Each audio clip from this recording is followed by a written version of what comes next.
Here it is, In the Deep End by Charlie Thomson. Ta-da! Thank you very much. Wow. A few people have said they're a little bit scared. Did you have a moment of hesitation there? A little bit, but what was really interesting was just developing the story throughout the process and making sure that it was, I guess, suitable for that age group. But it was definitely a really fun process and something where I learned a lot out of doing both the illustrations and the text too. That's what I was going to say. You're our first illustrator author, and the story kind of investigates scary things like creepy crawlies, the sound the drain makes when the water goes down it. Like, what drew you to these, I guess, for some kids, almost phobias?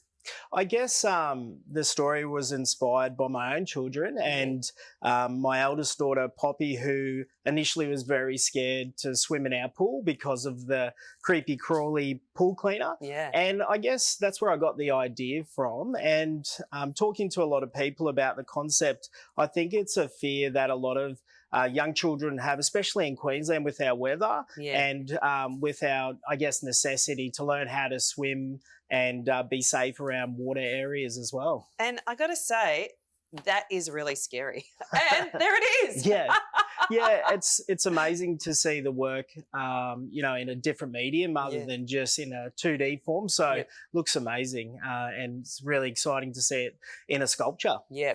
And so when it comes to your own visual language, what were your inspirations?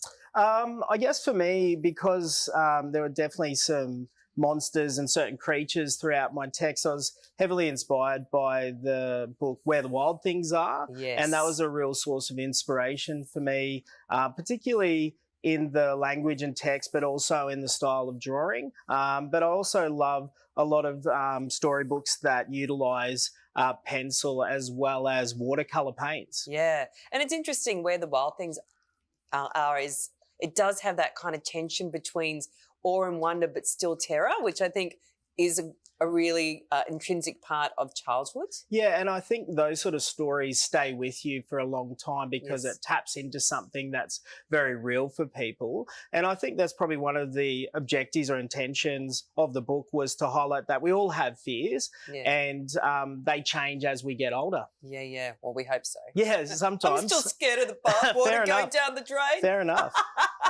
Now, you're a hip-hop artist. How does this affect the way you write? Well, the book's written in a rhyme, and so I've spent a lot of time writing songs in a certain rhyming structure. Yeah. And I think it's probably enabled me to keep that rhyming flow going throughout the storybook. Yeah. And I've always loved children's storybooks that have a rhyme, such as the Harry McClary series, I think has a great rhythm. And I think when you incorporate rhyme into children's storybooks, it actually assists with the reading process. Now, what's it mean to you to be part of this incredible series? I've been in awe so far of everyone I've talked to and seen the books. How's it feel for you?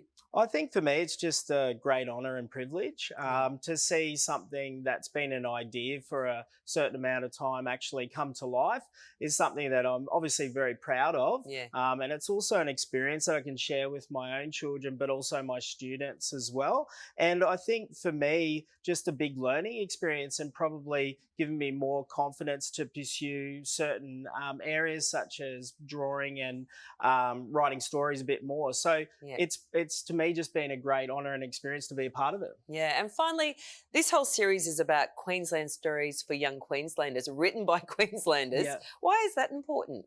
I think it's just important to develop stories on a local level because it's important to share stories that mean something to people in certain geographical areas that may not transcend to other locations. And I think it's just important that Queensland voices are heard and, you know, those stories are shared with a wide array of people. Yeah, fantastic. Well, thank you so much, Charlie. I can't wait to hear the album In the Deep End come out. I'm looking forward to that. Yeah. And thanks for joining us. Thank you. Thank you.